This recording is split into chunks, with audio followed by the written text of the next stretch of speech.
സംസ്ഥാനത്തെ സ്കൂളുകളിൽ നീന്തൽ പരിശീലനം നിർബന്ധമാക്കണമെന്ന ആവശ്യവുമായി തോട്ടുമുക്കം ഗവൺമെൻറ് യു പി സ്കൂളിലെ 3ാം ക്ലാസ് വിദ്യാർത്ഥിനി റന ഫാത്തിമ അധികൃതരുടെ മുമ്പിലെത്തി.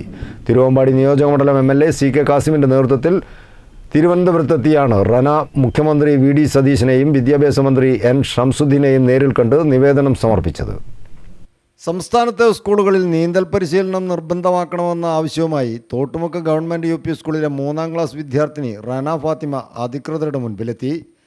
പുഴകളിലും വിനോദസഞ്ചാര കേന്ദ്രങ്ങളിലും കുട്ടികൾ മുങ്ങിമരിക്കുന്ന ദാരുണ സംഭവങ്ങൾ തുടർക്കഥയാവുന്ന സാഹചര്യത്തിലാണ് ഈ 8 വയസ്സുകാരി തൻ്റെ ആവശ്യവുമായി മുഖ്യമന്ത്രി വി.ഡി. സതീശനെയും വിദ്യാഭ്യാസ മന്ത്രി എൻ. ഷംസുദ്ദീനെയും നേരിൽ കണ്ട് നിവേദനം സമർപ്പിച്ചത്. തിരുവമ്പാടി നിയോജകമണ്ഡലം എം.എൽ.എ. സി.കെ. കാസിമിൻ്റെ നേതൃത്വത്തിലാണ് റനയും കുടുംബവും മുഖ്യമന്ത്രിയെയും വിദ്യാഭ്യാസ മന്ത്രിയെയും സന്ദർശിച്ചത്. ഇത്രയും ചെറിയ പ്രായത്തിൽ തന്നെ വലിയ സാമൂഹിക പ്രതിബദ്ധതയോടെ ഇത്തരമൊരു ദൗത്യത്തിന് മുന്നിട്ടിറങ്ങിയ റനയുടെ ശ്രമത്തെ മുഖ്യമന്ത്രിയും വിദ്യാഭ്യാസ മന്ത്രിയും പ്രത്യേകം പ്രശംസിച്ചു. റനയുടേത് വളരെ മികച്ചൊരു ചുവടുവെപ്പാണെന്നും ഈ ആവശ്യത്തെ ഏറെ ഗൗരവത്തോടെ കണ്ട് അനുകൂലമായ തുടർ നടപടികൾ സ്വീകരിക്കുന്നതിനുള്ള ശ്രമങ്ങൾ നടത്തുമെന്നും ഇരുവരും ഉറപ്പു നൽകുകയും ചെയ്തു. മുൻ സർക്കാരിൻ്റെ കാലത്ത് നടന്ന നവകേരള സദസ്സിലും അന്നത്തെ മുഖ്യമന്ത്രി പിണറായി വിജയന് റന ഈ ആവശ്യമുന്നയിച്ച് നേരിട്ട് നിവേദനം നൽകിയിരുന്നെങ്കിലും യാതൊരു നടപടിയും സ്വീകരിച്ചിരുന്നില്ല. വെറുമൊരു നിവേദനത്തിൽ ഒതുങ്ങുന്നതല്ല റനയുടെ നീന്തലിനോടുള്ള താല്പര്യം.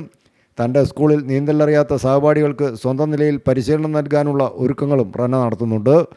മുഖ്യമന്ത്രിയെയും വിദ്യാഭ്യാസ മന്ത്രിയെയും നേരിട്ട് കണ്ടതിൽ സന്തോഷമുണ്ടെന്നും തൻ്റെ നിവേദനത്തെക്കുറിച്ച് കൂടുതൽ ചോദിച്ചറിഞ്ഞുവെന്നും എല്ലാം നമുക്ക് ശരിയാക്കാമെന്ന് ഇരുവരും പറഞ്ഞിട്ടുണ്ടെന്നും മാധ്യമപ്രവർത്തകൻ റഫീഖ് തോട്ടുമുക്കത്തിൻ്റെയും റിഫാന റഫീഖിൻ്റെയും മൂത്ത മകളായ റന ഫാത്തിമ പറഞ്ഞു.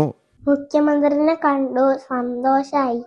മുങ്ങിമരണങ്ങളില്ലാതാക്കാൻ എല്ലാ സ്കൂളിലും നീന്തൽക്കുളം വേണമെന്ന് മുഖ്യമന്ത്രിനോട് പറഞ്ഞു. മുഖ്യമന്ത്രി പറഞ്ഞു ഓക്കെ നമുക്ക് നോക്കാൻ പറഞ്ഞു. മുഖ്യമന്ത്രിനെ കണ്ടപ്പോൾ സന്തോഷമായി. നിവേദനം നൽകുന്നതിനായി നിയമസഭയിലെത്തിയ റനയും കുടുംബവും നിയമസഭാ സമ്മേളനത്തിലെ നടപടിക്രമങ്ങളും മന്ത്രിമാരുടെയും എം.എൽ.എമാരുടെയും ചർച്ചകളും സംവാദങ്ങളും ഗാലറിയിലിരുന്ന് വീക്ഷിച്ചതിന് ശേഷമാണ് നാട്ടിലേക്ക് മടങ്ങിയത്. News bureau, Mukkam.